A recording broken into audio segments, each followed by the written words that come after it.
Alors dans cette vidéo, nous allons rajouter nos propres validations de messages. Alors je vais réinitialiser le tout. Alors par exemple dans le cas d'une bonne saisie de tous les champs, donc si on valide, regardez ce qui se passe, le formulaire va disparaître et nous aurons un message de confirmation. D'accord?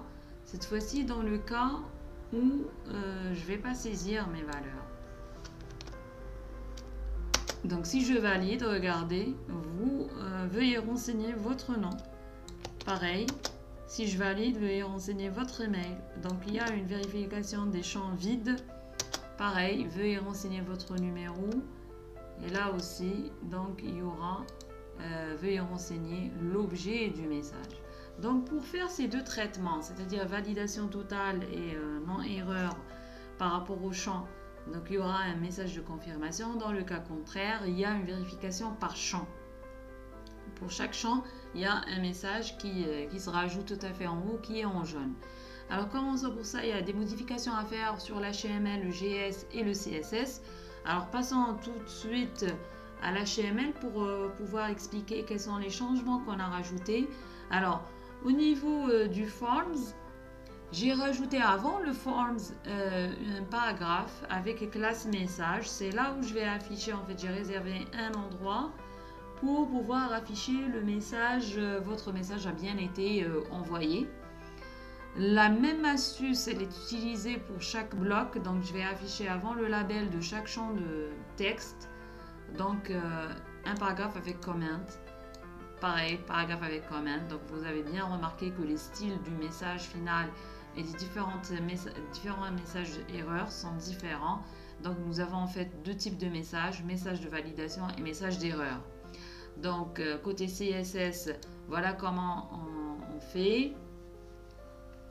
Alors pour la partie comment, voilà, c'est le font size, il est à 10. Donc il y a le color qui est sur un jaune. Il y a une classe qu'on a rajoutée, c'est disappear.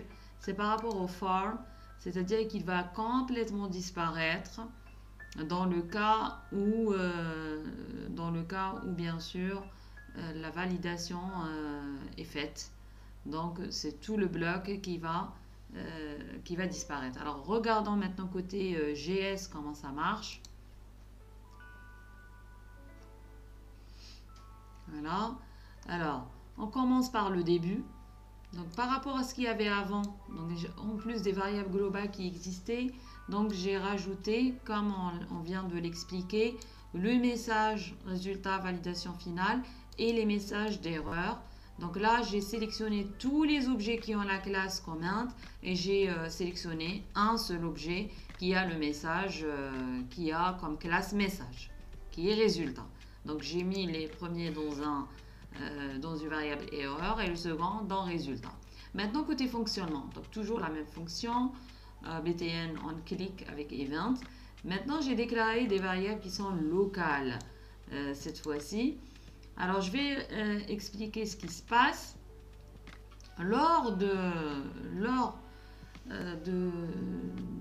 c'est-à-dire du remplissage des différents champs. Il y aura un check qui va se faire, c'est-à-dire pour vérifier est-ce que tous les champs ont bien été remplis. Et donc c'est un tableau de booléen que nous avons déclaré. Alors le tableau de booléen, le voici. Donc c'est any box is checked. Donc je pouvais aussi le définir comme variable globale et juste le modifier ici. Bref, donc c'est juste pour voir, il y a deux types de variables, deux types de déclarations. Donc là c'est une variable, c'est un tableau en fait de valeurs booléennes. Et donc il est tout à fait initialisé tout à fait au début à false, donc parce que nous avons tous les champs qui sont vides. Voilà comment on fait une insertion donc d'éléments. Donc push false, ça veut dire qu'on va initier chaque élément du tableau correspondant à chaque champ de saisie à false. Alors maintenant, commençons par le plus important. Alors voilà, le code CSS, qu'est-ce qu'il va faire? On va expliquer le composant input name et c'est pareil pour tous les autres. Donc pour if value, c'est-à-dire vide, if le champ le premier champ est vide, qu'est-ce qu'on va afficher? On va afficher erreur.InnerText. Rappelez-vous que InnerText permet d'ajouter du texte dans du code HTML. Donc, erreur, rappelez-vous bien qu'il contient tous les objets, tous les P où la classe est définie à comment, c'est-à-dire le composant qui va s'afficher, l'objet qui va s'afficher ou le paragraphe qui va s'afficher en haut du champ. Donc, je vais saisir des messages personnalisés. Donc, veuillez renseigner votre nom. Et ensuite, je vais rajouter, parce que tout le texte dans cette partie-là est à blanc, donc je vais rajouter une classe. Regardez l'astuce ici. Donc, erreur.classList, ça va nous lister en fait tous les styles appliqués à cet élément-là.